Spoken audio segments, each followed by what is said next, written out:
Awesome. Good morning, good day, and good evening. My name is Rasie, and Sylvie, thank you so much for having me. It is an absolute pleasure to share value and really help more people in our community with self leadership. So, my name's Rasie. I'm a leadership coach, book coach, author, and speaker. I work with leaders in different organizations and companies with developing a leadership training and development program for their leaders. And I also do one on one with leaders outside of organizations who want to work on their self leadership. And with my work with book coaching, I support experienced writers in becoming authors from idea to publishing. I've published two of my best-selling books on Amazon. One's called Lead in Your Truth, and the other is Heal on Your Terms. And my intention with publishing both books is to support more leaders with their, reaching a space of authenticity in their leadership journey. And then also for Heal on Your Terms is to help grievers heal on their terms. There's a lot of noise of how we should grieve or how we shouldn't. And I share my story of how I developed the courage and felt empowered through therapy to heal on my own terms. I'm going to share with you today all about self leadership. It's one of my favorite topics, and really I want I want more leaders to feel empowered and motivated to go inwards and do that work, because our world is a better place when leaders start with self leadership. So feel free to use the chat as I go along. Let me know what is resonating for you, what are highlights are coming up. And I also invite you to come as you are into the space and write down some notes, ask me any questions in the chat as we go along, and then we'll go from there. Let me start sharing my slides here.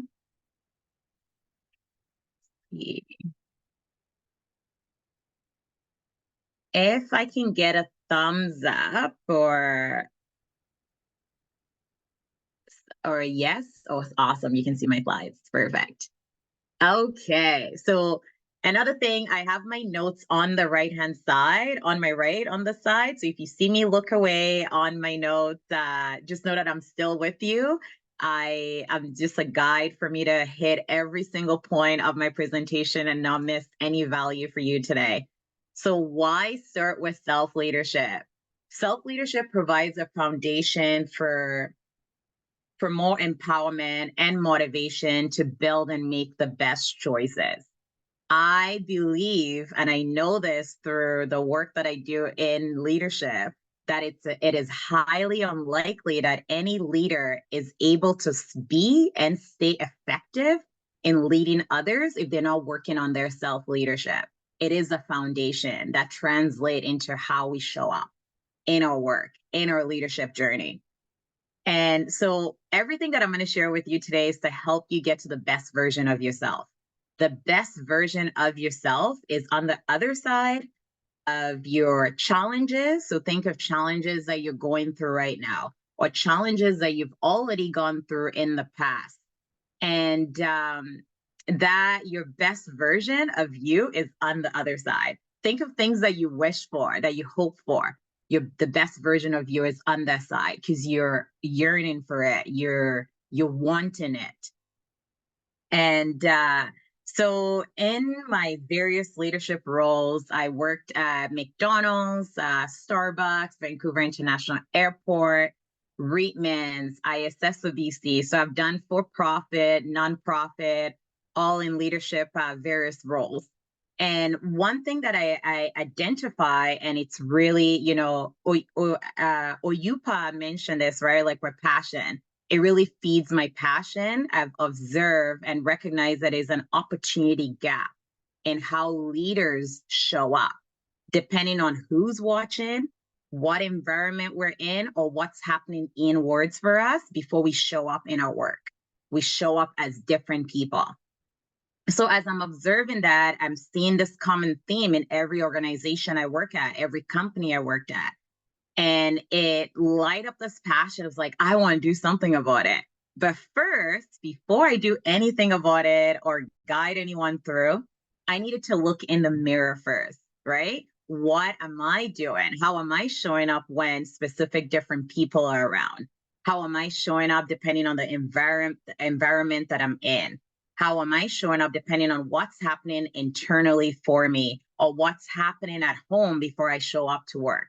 So I looked in the mirror and started doing the work on myself because I got to start with myself, and that translates into how I lead my teams.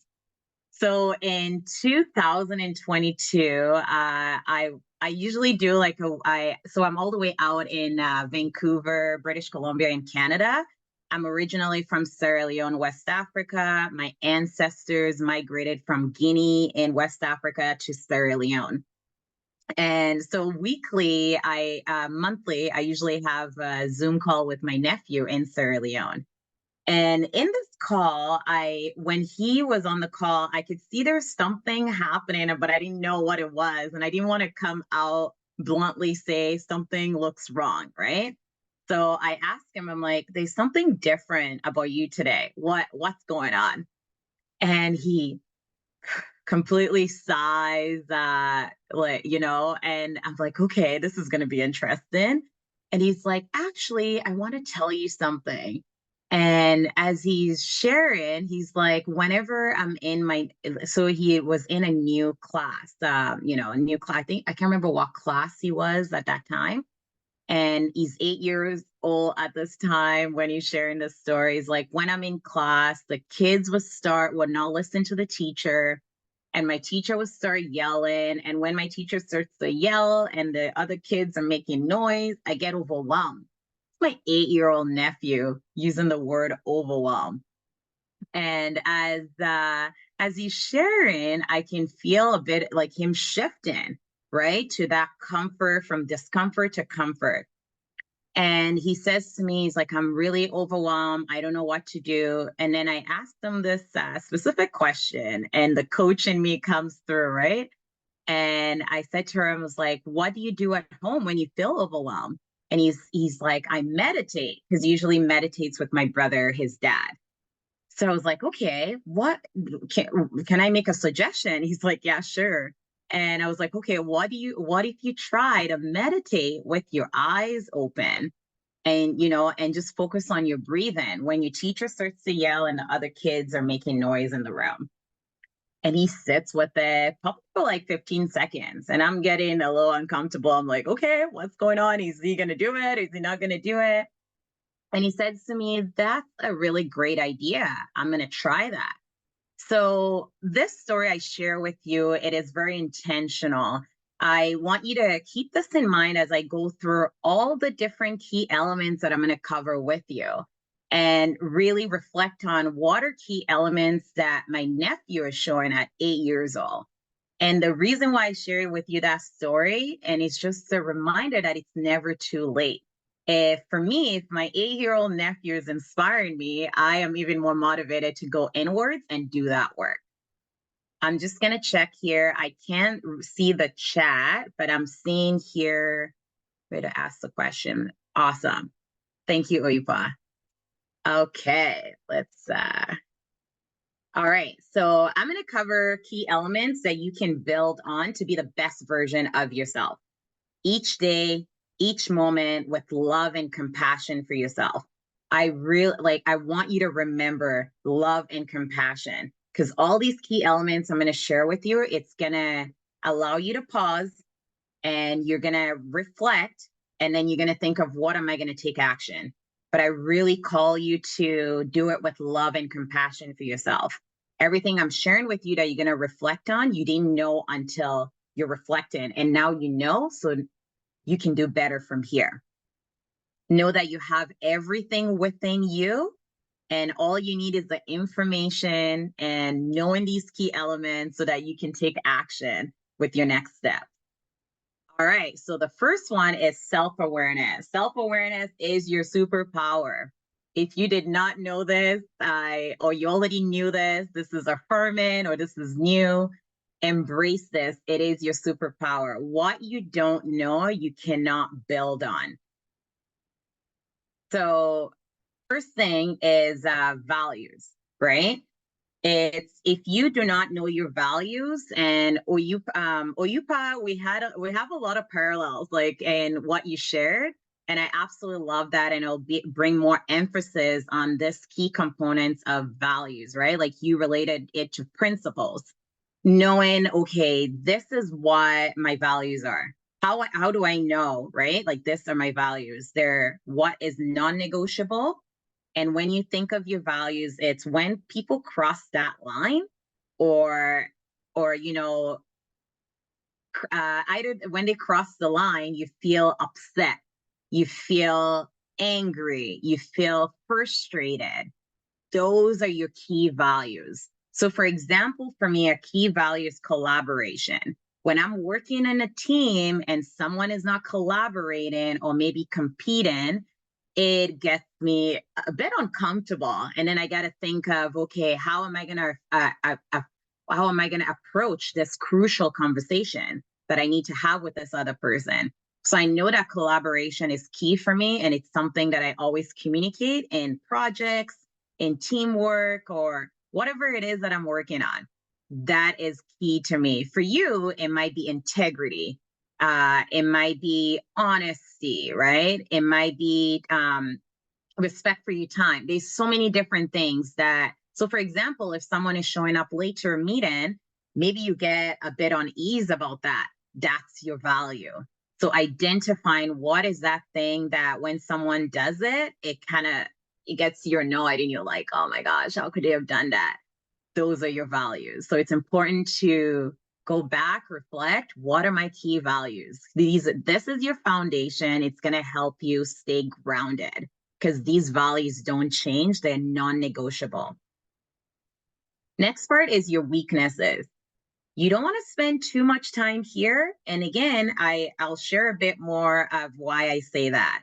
Your weaknesses, it's just for you to be aware. This is what I'm not good at, right? Like when I went home and looked in the mirror, I discovered this is a common theme in leadership, that leaders are not starting with self-leadership. There's an opportunity here for them to do better.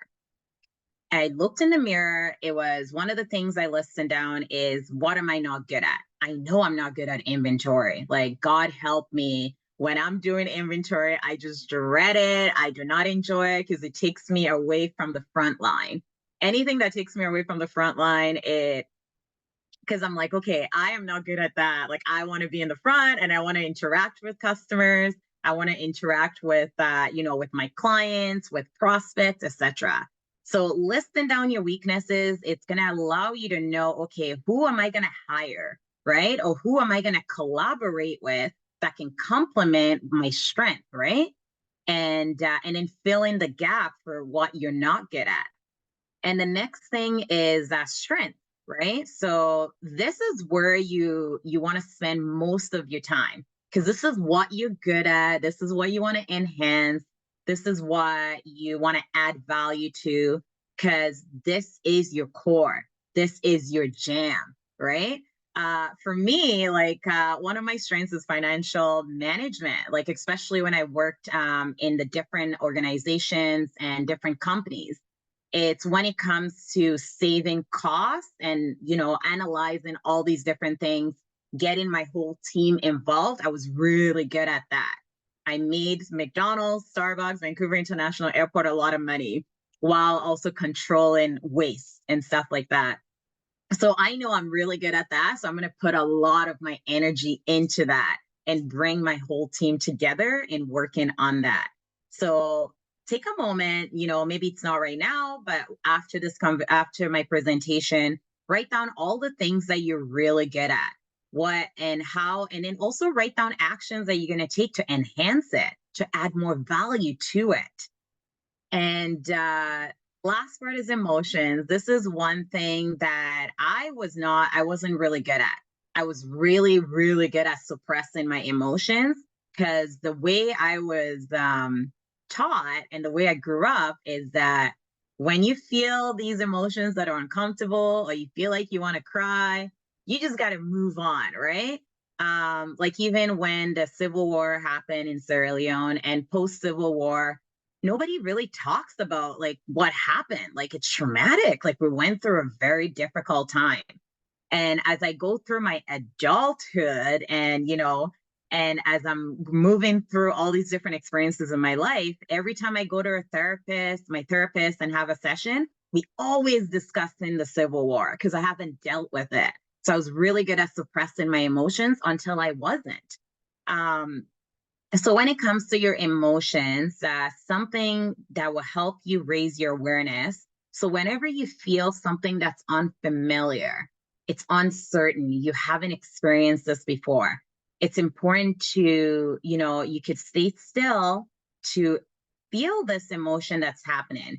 If you don't feel comfortable doing it alone, you can call up a friend or you can, ask someone to hold space for you, or maybe it's like your journal. You grab your journal and a pen and you write down what is it that's happening for you right now. This is a way to raise your awareness of what happened before you felt this emotion, what's happening after you felt this emotion.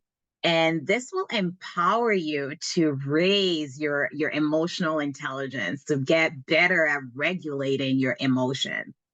And another way that you can even step it up in raising your awareness is looking at all these four things: your values, your weaknesses, your strengths, and emotions from an objective view, not not not coming to conclusion. You don't want to make any conclusions when you're observing these and listing these things, right? You don't want to make any assumptions. You don't want to judge yourself as you're making this list, because it's not about that. It's about discovery. You want to ask yourself questions that you could possibly ask another person who is working through and raising their awareness, right? Coming from that objective view and with love and compassion for yourself. I invite you to follow my content on Instagram or on LinkedIn. I intentionally share a lot of different content to raise awareness on different topics and especially key elements of self-leadership. All right, so the next part is goals. I absolutely love goal clarity. So one thing I always say to my clients and my audience with readers is that if you're not able to speak to your goals, if someone asks you, what are your goals this year? That is one question I usually ask like new connections on LinkedIn or on Instagram, because I'm a very curious person. And if you're not able to speak to it, just like that, and you're not able to share, these are the actions that I'm specifically taking towards my goals, you're not clear on your goals. So this is an invitation to go back to your goals and get clear. I'll share with you key different questions that you can ask yourself, and I'm going to share with you a story here. So think of the why, or Uper mentioned this in his last presentation. I absolutely love the parallels. And think of the how, the who, the what, and the when, right? And all these different things that I'm listing, so I'm going to share with you a story. But before I do that, one thing that I do very consistently, and I always do this with every single client that invests in my leadership coaching program, is you want to visualize your goal, right? You want to tell a story. And you want to assume that you're at your goals already. What does that feel like? What does it look like? What do you see? And really tell yourself this beautiful story. And what it does, it helps you take actions backwards in making that happen. And so in 2000 it was in 2020 actually, when I decided, okay, it is time to write my book. I'm going to get it done. I connected with 30 authors. I stopped counting at 30. And the intention of me connecting with 30 plus authors on LinkedIn, on Instagram, because we're not doing anything in person at that time, it was all online. And my intention in connecting with all these authors was to learn about the journey, right? What does the author's journey entails? I want to know everything because I'm very, very curious. I want to know what is it I'm going to what could happen in the way, right? And what could obstruct me getting to that goal. I wanted to know everything. And at the same time, I'm learning about all these different authors, their story. I went to book readings, I purchased some books, I engaged on their content online. I met with a few authors on Zoom and had a conversation. So that's the how, why, right? So my first book, Lead in Your Truth, it was important for me to get this message out. I know that all the steps that I took to be more authentic in my leadership journey, showing up as who I am, regardless of who's around, what environment I'm in, or what's going on within me, I'm showing up as myself. I might be a 3 today out of 10. I might be a 5 out of 10, but that's where I'm at. That's my best today, and showing up with that authentically. I knew that I needed to let in leaders on these 8 steps to help them lead more authentically in their journey. But it starts with knowing yourself and embracing and showing up with that unapologetically. And the who, so I connected with authors. I worked with a book coach. Eventually, after I, kind of cleared up all my landscape, like, got rid of all the weeds, and I'm like, okay, I'm ready to get this done. And the what, so it's right in my book, and when, right? So I made a plan and getting it done in 90 days, right? I wanted to write and publish in 90 days. I actually got it done in 60 days because I was well prepared. I was very clear. I knew who needed to support me as I'm going through, including my family, where all my siblings, I'm like, okay, I'm gonna let you know in the group chat every time I write a chapter, and I want you to ask me questions about it. So that was another way of me raising accountability and getting that done. All right. So the next key element is growth mindset. And I'm going to ask you a question soon. So when you say I can or I can't, they're both true. Our mind doesn't know any different when you think about it, right? It's what you tell your mind, and that's what you feed your mind is what you're going to attract, and that's what is going to push you to take specific action. So when you're thinking of growth mindset, I want to highlight specific things. But before I do that, I'm going to share with you a story. When I worked at Starbucks in Fort McMurray, Alberta, so this is a remote market, I got to build on the muscle of being creative, of how to strategically increase our sales in our store with my team. And so this one quarter was it. I was like, okay, we're gonna crush our sales target. And this was the second year that we've been open. So it was a brand new store, opened it in 2014 with my team. And in the first year, everything is uncertain. It's unknown. You don't have any sales history. And then in the second year, I was like, okay, we know this is how much we did this quarter last year. Let's crush this. Let's exceed the number that we did last year. And we're so much stronger as a team, where we know so much more, right? We're aware of what our strengths are, our weaknesses, etc. And so as we're going through all these different actions, right, which included getting out of the store, we did coffee seminars for different companies, like went into their meetings and served coffee, brought food that pairs with the coffee. So we're educating our community on the geography, agriculture, history of coffee. And at the same time, getting them to sample our product. And guess what? They came back for more, right? They're like, oh, I want that pastry. I want that coffee that goes well with it. And also doing sampling like within our community, our neighborhood where our store is at. And then also strategically upselling when customers come in to order. So as every single person on my team is doing their part, I missed one thing, and this was a tough learning. I will never ever forget. I forgot to celebrate the wins along the way. And as we're approaching, and we got to, it was the third month, right? At the end of that quarter, we missed our targets by 0.05.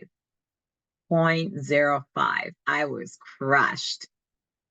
And, and as I'm reflecting, as I'm sitting with this, there's so many things that came up, right? And that's what I'm going to highlight, that the bounce back. How do I bounce back from this, right? And how do I see this as a success? Because it is. So the one thing changes, right? How, when we're going through change, and this was a significant change, right? Because we're all riled up, we're ready to crush this target, and all of a sudden we miss it by 0.05. What do you do, right? There's a huge change, an opportunity to stretch my mind, right? And also inspire and influence my team to do the same. So when the way that you look at changes, so whenever you're going through changes, think to yourself, ooh, okay, what is this trying to teach me here? What is it that I can learn from this right now? So, for example, if I was to kind of stalk, going to this like negative and attract negativity in that moment that I missed that target, guess what? That's more of that is going to continue to happen. I didn't have time to beat myself up, but it's okay. I sat with that emotion and knowing that, oh, we totally missed that. That is just too bad. But what am I going to do moving forward? So I looked at it as an opportunity to grow. How I saw it is how I'm going to experience it. And then the second part today is mistakes, right? So how do you look at mistakes? One of my friends, Dr. Zanzi, she actively posts on LinkedIn great content. And she said, mistakes are mistakes, right? So MIS space takes. So when you look at it this way, you're not beating yourself up. You're like, okay, I missed a take, so let me do another take, right? So it embraces you to think growth instead of, oh, like I did bad on this. And the other thing is failure. So I actually don't like using the word failure. I think it should be called learning, because when we say we fail, that means that, nothing good happened from it. But really, there's an abundance of learning in failing. In the word failure, we're learning, right? Because you did something and now you're like, oh, okay, this is what I did that made this result. Now I know this is what is happening. Let me try different, or let me talk to someone and get some feedback on how I can go about it. So how you look at it and how you see it is how you're going to embrace it. So if you take a look at it as a learning, guess what? You're going to learn, and then you're going to continue to do better and grow. And the last part is obstacles. There's always going to be obstacles in the way of getting to our goals. Either or you're working on different projects, or your relationship with people, the obstacles will always be there. How do you look at it, right? Do you look at it as like, okay, this is maybe an opportunity for me to pause and just be here for a moment, right? And the signs are always there. Maybe it's an opportunity for you to go the other way. Maybe it's an opportunity for you to take your time in breaking down each block that's blocking you from getting to the other side. Maybe you need to hold somebody else's hand, maybe it's a mentor that will help you get through this wall. They're part of the process. If you find yourself resisting, it is probably time for you to let go. And if you find something that is showing up for you more often, and Oprah calls it the whisper, things get louder or the signs show up even more often, it is a sign that you need to move towards it. That's how I look at it. So that's that for growth mindset. I'm going to pause and take a look at the chat. And Sylvia, I hope I'm still on track with my time in. Powerful. Okay. Absolutely. Awesome. Thank you. And so powerful learning instead of failure. Absolutely. Absolutely. All right. So the next part. So this is one of my favorite workshops to do. I do a whole 4-hour workshop. Sometimes it's broken down to 4 days or 2 days of 2 hours each. And I go into organizations and deliver this workshop. I also do it through registration on Eventbrite, and on making time for what adds value. I believe that if you don't know how much time you have, you shouldn't be spending it. That's how I look at it. So an example, you're going into the grocery store to go get grocery store, you're going to the farmer's market, you're going to go get groceries. You wouldn't go to the store without looking in your fridge or your pantry or your cupboards to see what you actually have, right? So, for example, let's say you have a bunch of lettuce, a bunch of tomatoes, and onions, right? They're probably about to go bad, but you decide, okay, I'm not going to look. I'm just going to go spend money and not worry about, how much I'm spending or what's going to go bad. That's how I look at time, right? And you need to know, okay, what do I have before I'm spending? So, an activity that I actually get every single one of my clients to do is take inventory of their time. It is great to raise your awareness so you know how much time you're spending on specific tasks. Even when you're going to scroll on social media, you put on a timer, right? Don't even worry about the timer. If you're like, I'm about to open this app, just put on a stopwatch.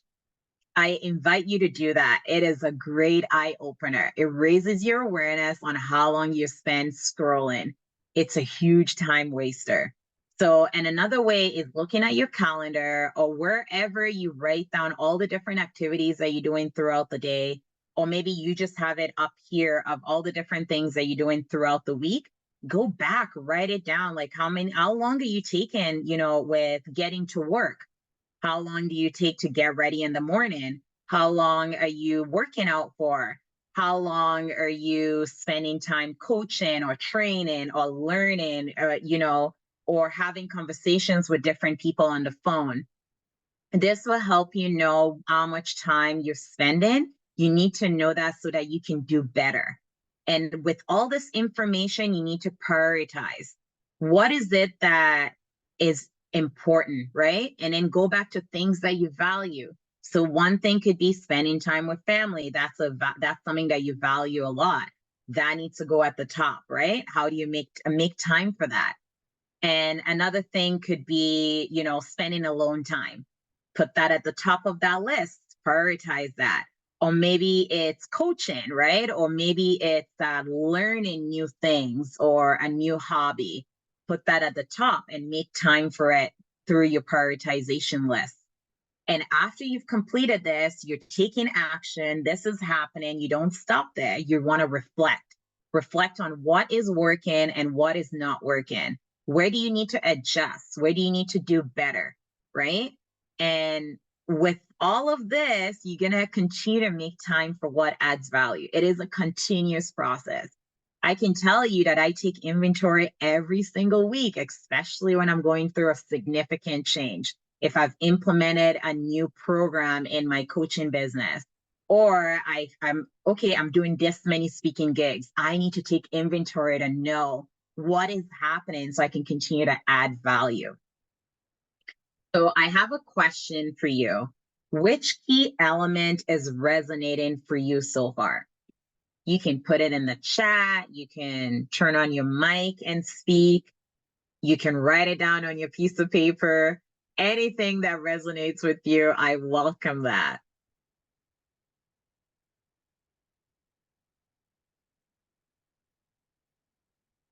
Embracing failure. Awesome.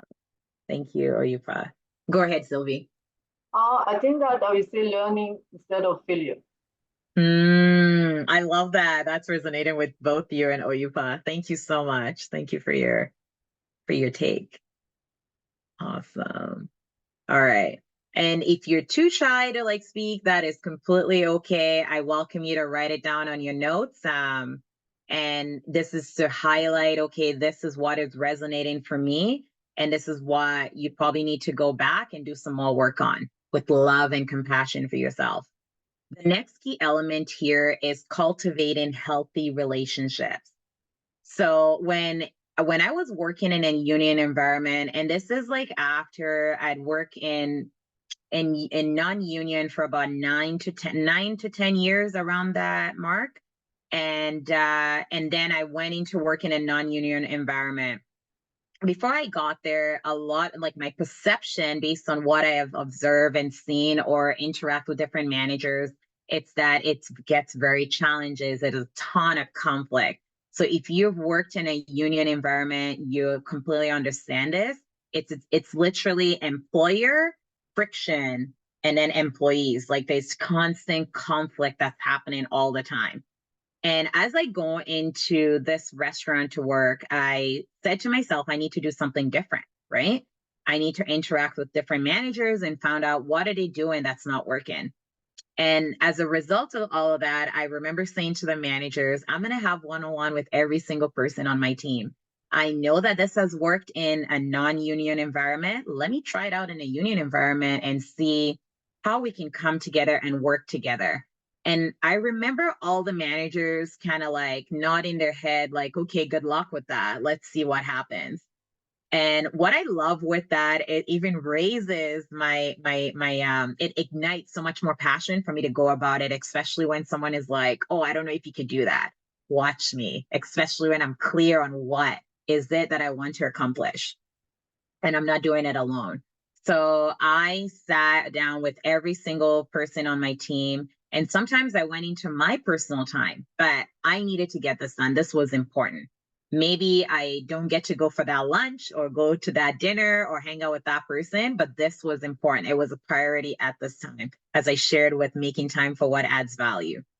So as I'm having all these one-on-one conversation, I got to learn more about my team, not just what they do at work, but what makes them come into work, right? What gets them out of bed in the morning? What are things that they love doing? Who are the people that they love in their life? I needed to understand that. I needed to know the human on the other side of that. And as I'm building all these different relationships, and of course there was still conflict. And when it came to doing performance, performance in writing or having conversations around performance, it was a lot easier for me to approach because they're very clear on what my intentions were, right?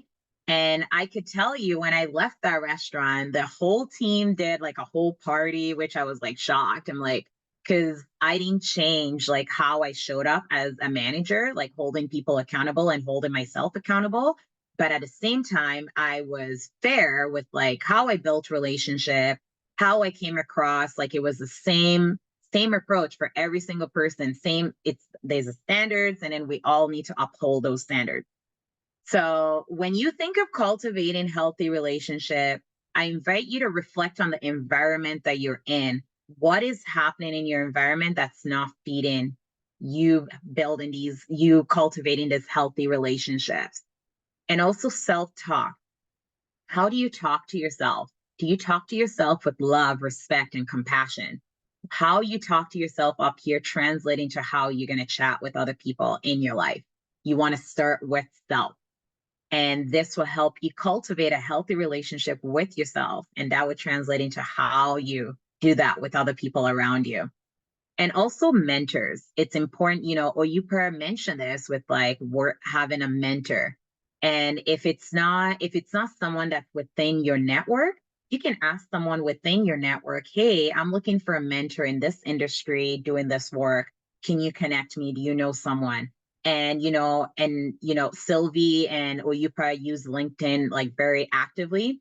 You can also post on LinkedIn, I'm looking for a mentor in this industry and in this role, and practice cultivating healthy relationships that way, right? With people who you haven't met yet. And in the people that you're connected with right now, you can continue to build those healthy relationships with these key things that I'm sharing with you. And coaches, right? You can hire a coach to support you through whatever you're working on or what you want to enhance. The cool thing about working with a coach, it's not just that you're like, oh, I want to learn this new thing. But if you want to enhance, coaches can help you get through. And you want to find the right coach that is the right fit. I encourage you to screen, have conversation, get on discovery calls. You don't need to choose right away, and really discover who is it that I feel connected to. And accountability partners as well can help you in cultivating healthy relationship. You can practice with that. So asking someone in your environment or in your network to be your accountability partner. It could be your sibling, it could be your parent, it could be your best friend, it could be someone that you just met and you're like, hey, I really enjoy our conversation. Can you be my accountability partner? And it's important that you go into these conversations intentionally saying, hey, I want to cultivate healthy relationship. I want to practice this through this relationship that we have. And this is what support I need from you. You want to go into it prepared and not leave the ownership on other people, but you taking ownership of that. And also having role models in your life, right?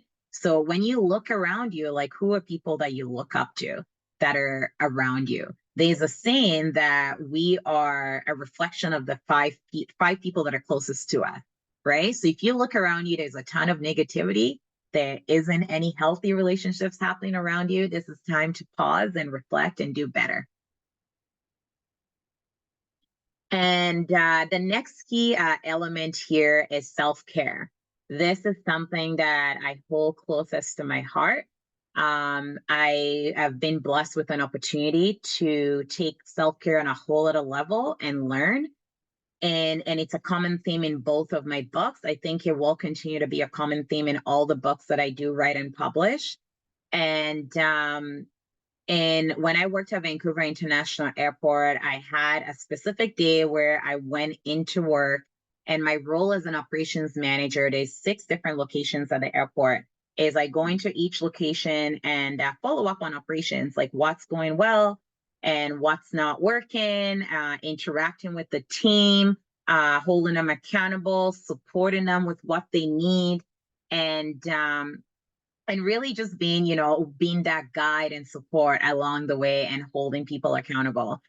And as I walked into work this day, I went into one of our busiest locations. So I went behind the counter to support them with what they need. And as I'm supporting, all of a sudden, a customer asked me, can I have some water? And that's all I remember. Everything just went dark.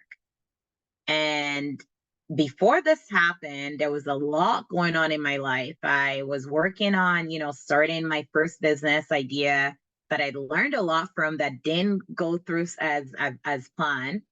And I had a lot going on, but I was suppressing, as I shared earlier. It's something that I was really good at, is suppress those emotions that want to come through, that feeling that wants to be felt. And I woke up in an ambulance. So it was from, can I have some water from a customer? And waking up in an ambulance. And as I wake up and I'm sweating, my chest is very, very tight. It's sore. It's like, what happened? And I looked up and I was like, thank you, God, for another opportunity for me to do better, because I wasn't doing well before. Now I get opportunity to do better. And I'm going to do it with no judgment. And I'm going to do it with love and compassion for myself. So this is when I started to self-care for myself consciously and intentionally, because I got another opportunity and that happened. And I didn't want that to happen again, because I have a purpose to deliver. I have a purpose to live and work and help more people in the world and making this world a better place. And when I woke up and I was in the hospital, my doctor basically said that my blood pressure dropped so low that I passed out. And the sweating and my chest aching was a way of my body bringing me back to life. It wasn't time. So if there's anything that you take from my story, is to take care of your physical, emotional, and mental well-being. That is one key element of self-leadership that can take you far, prioritizing wellness over everything.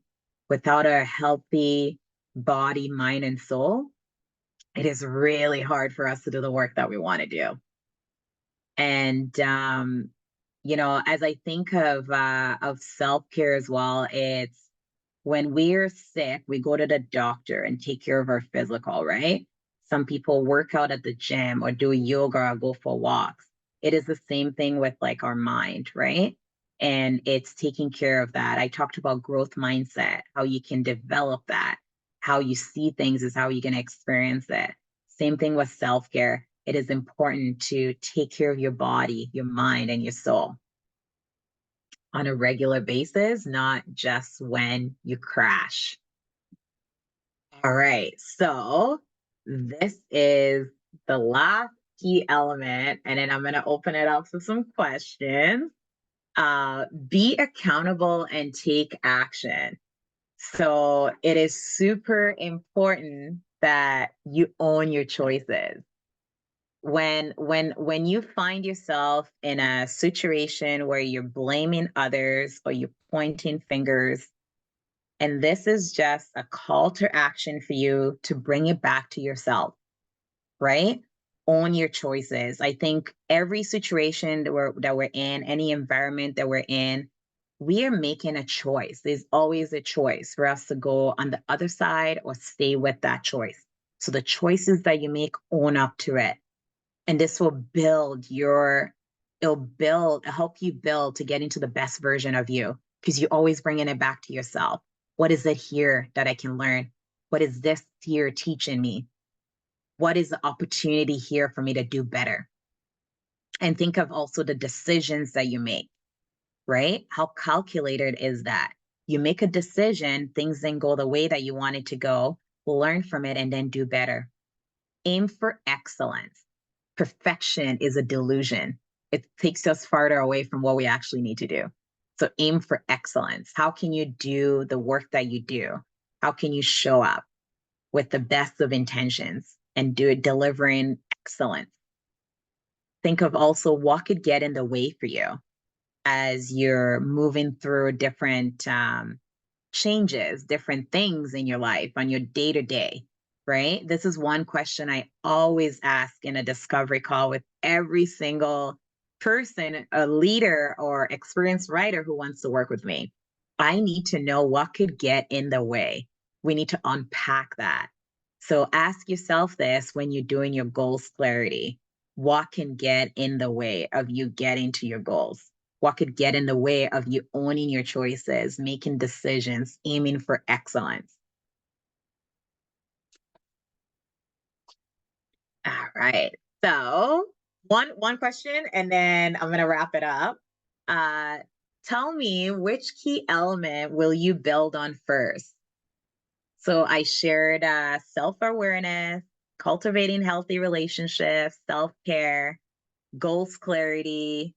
There's quite a few. And if you don't feel comfortable putting in the chat, please put it down on your note. You got this. Oh, thank you. You're so welcome. Yes, different angles.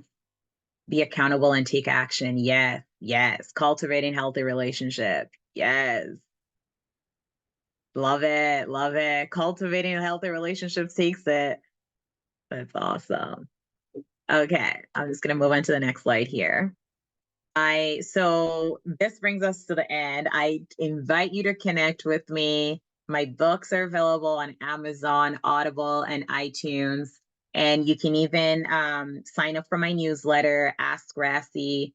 And this is where I don't pitch anyone as I'm sending these newsletter out. It is strictly value because it's really, really important for me to help more leaders lead their teams more effectively through self-leadership. This is an opportunity for leaders to ask questions of what their current challenges are. And I help them with responding in a 1 to 3 minutes video on what I suggest that they do, and also asking questions to help them dig deeper. So I invite you to sign up for that, share with your network. And I'm also open to some feedback of what resonated with you. Please reach out to me on Instagram or on LinkedIn, and then we'll chat from there. I do invite you to take action and be the best version of yourself. You have what you need within you to make it happen. Thank you so much for having me. I'm going to open it up for questions, and I'm going to stop sharing as well.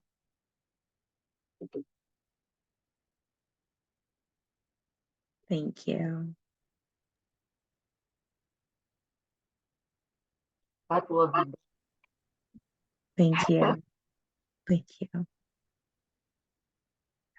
Thank you, Bali, Upa, Kifayat, Bitan, Bertrand. I don't know if you have a question. No?